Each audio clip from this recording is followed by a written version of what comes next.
According to the Auditor General, domestic debt has reached 44.6 trillion. This is mainly the money government borrows through sale of bonds and treasury bills. Next financial year, we are required to service interest on this domestic debt to the tune of 5.6 trillion.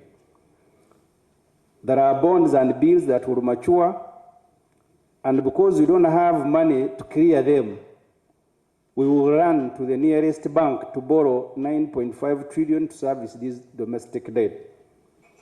This is what economists at Ministry of Finance call domestic refinancing, debt rollover.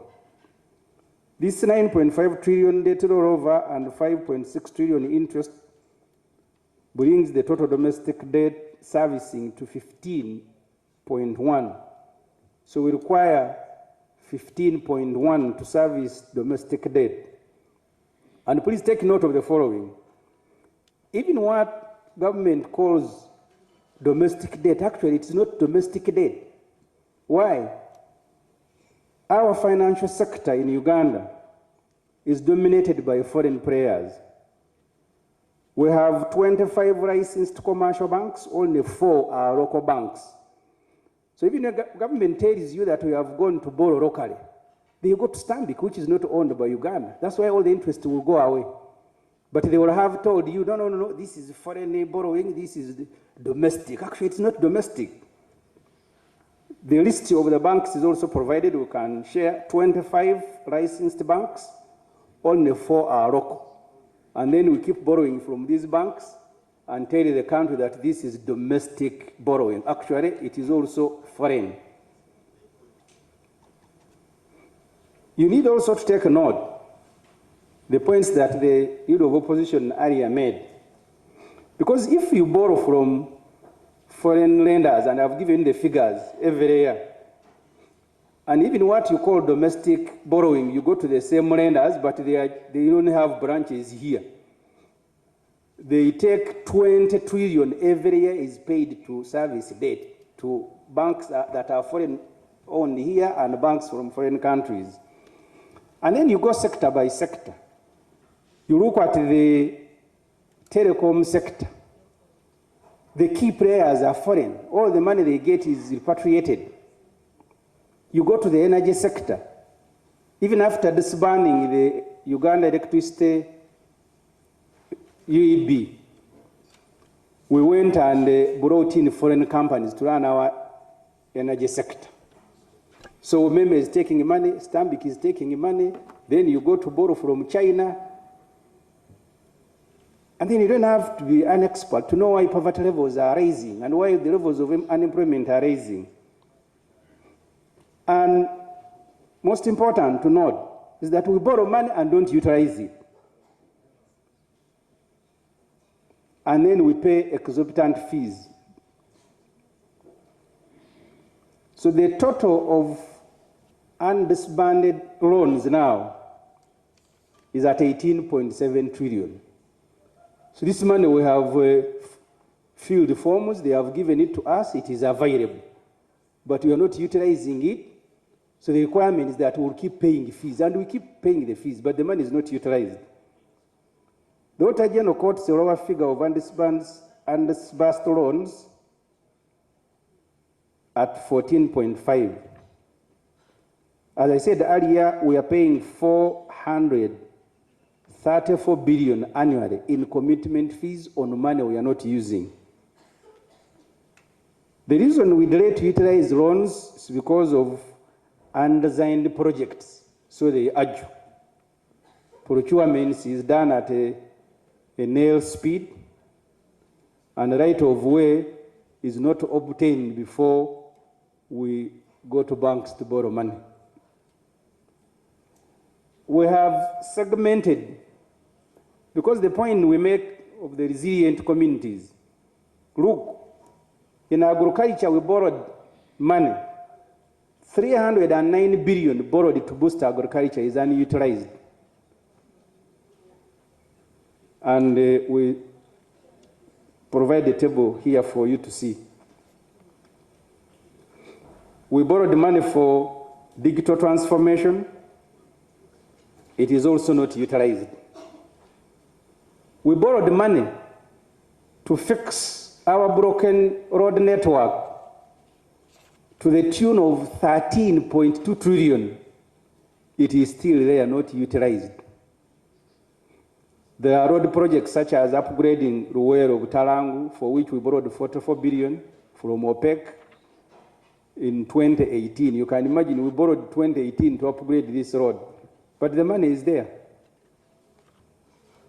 We acquired 895 loan from the African Development Bank for the construction of Kampala-Jinja Expressway. That money is also there. Government is looking for money to pay for passage. So the money for roads, even before you begin allocating what is available, even if you are using just the money that you have borrowed, 13.2 trillion, and the roads that are affected, a list is here, it will be provided.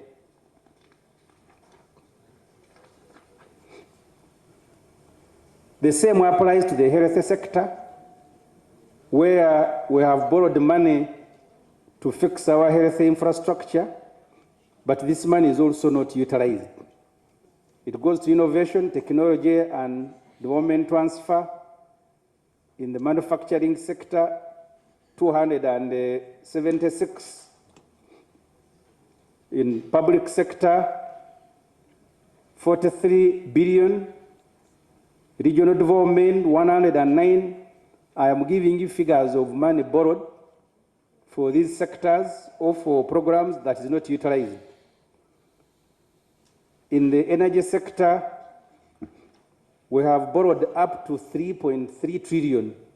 We have used only 2.3 trillion. And a list per sector is provided, which we will be sharing.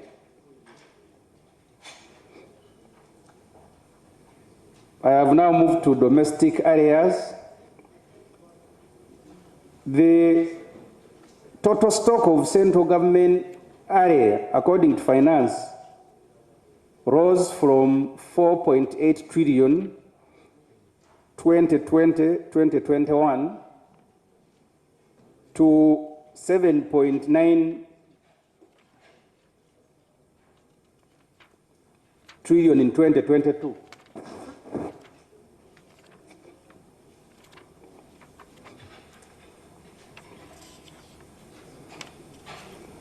So the finance presents a figure of 7.9 trillion as our domestic area.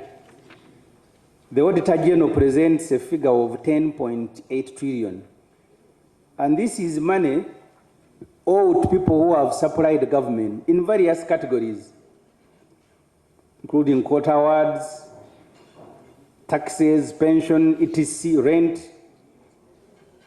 What is worrying is that government is only providing 200 towards clearing domestic area. So government owes its suppliers 10 trillion, but in the budget they are providing 200 billion. So it will take them maybe my remaining entire life, because I am 50, I don't think I will reach 100, for this government to clear this debt when they are not contracting a new one. I now move to abuse, as noted earlier by the leader of the opposition, abuse of borrowed money. You may all have interacted with the report of the Auditor General. The Auditor General reports on page 84 that we have vaccines for COVID worth 300 billion that have expired. Remember the loan the last parliament contracted during the COVID period from World Bank and IMF. 300 billion was used to buy vaccines. Now these vaccines have expired, worth 300 billion. There are other drugs at national medical stores worth 33 billion that are also expiring. Interesting. The Minister of Health now says they are going to use money, part of the money of Gavi, to go and destroy these vaccines. So you have borrowed the money, vaccines have expired. Now, the money brought here by donors to deal with other problems is what you're going to use to go and destroy the expired vaccines. I am reading all this list that will bring me to a figure because we need to clean the budget. Our proposal is that this budget must be clean. One of the figures that you will find in the budget, aggregated figure, this government is spending 187 billion on renting offices every year. 187.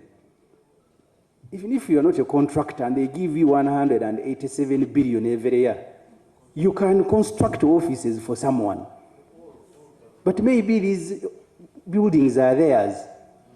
187 billion is what is being provided in the budget for rent. And we have provided a figure.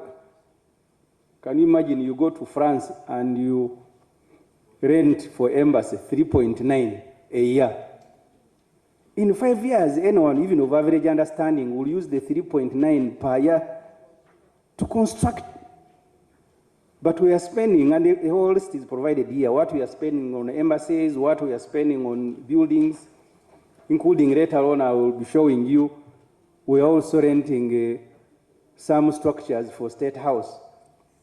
Maybe the president and his wife are not fitting in Nakasero and Entebbe. So they are renting extra buildings. So the list is provided here of where we are paying money for rent.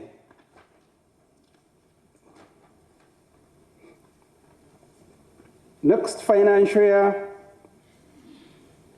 we will spend 780 billion on transporting public officers. 780 billion. On average, that's what we spend. Because usually we spend 220 billion acquiring new vehicles. We spend 404 billion fueling them. 155 billion on maintaining these vehicles. So in a year, we are spending 780 billion.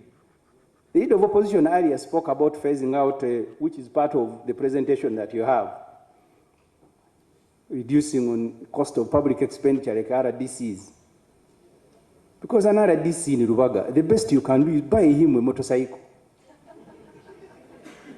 Someone is resident in Rubaga, that's why he's an RDC. You buy him a pickup of 400 and then you fuel it and maintain it and give him a drive. And all they do is to visit one radio station after another to go and badmouth the opposition. And you will see a whole fleet, 200 vehicles, brand new pickups for RDCs. And you all know what they do in your respective areas. Because you can even buy them bicycles.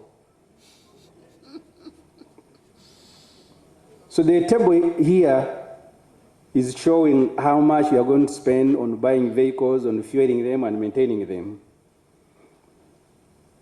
We are also